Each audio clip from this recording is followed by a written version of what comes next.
வணக்கம் சிம்ம ராசி நண்பர்களே. 12ஆம் இடத்துக்குரிய இந்த சந்திர பகவான் 5ஆம் இடத்திலே பயணம் செய்கிறார். மூல நட்சத்திரத்திலிருந்து சதய நட்சத்திரம் வரைக்கும்.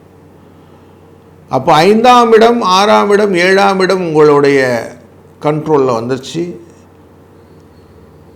முதல் 2 நாளைக்கு எந்த காரியம் செஞ்சாலும் பெருசாக உங்களால் தொடர்நிலை லாபங்களை பெறுவதற்கு வாய்ப்புகள் கம்மி. அதனால் திங்கள் செவ்வாய் புதன் அப்படிங்கிற அந்த காலகட்டங்களிலே புதிய முயற்சிகள் வேண்டாம். செய்கிற காரியத்திலே லாபங்கள் மன நிறைவை தரக்கூடிய சூழ்நிலையை புதன்கிழமை மத்தியானத்துக்கு மேலே கிடைக்கும்.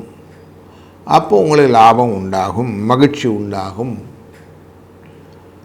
இந்த சதய நட்சத்திரத்துடைய பயணம் செய்யும்போது உங்கள் ராசியினுடைய நேரடி பார்வைக்கு சந்திரன் வருவதனாலே கலத்திரத்தின் மூலியமாக மகிழ்ச்சி, எந்த காரியங்களும் வெற்றி போன்ற நல்ல நிகழ்வுகள் உண்டு. வாழ்க வளத்துடன்.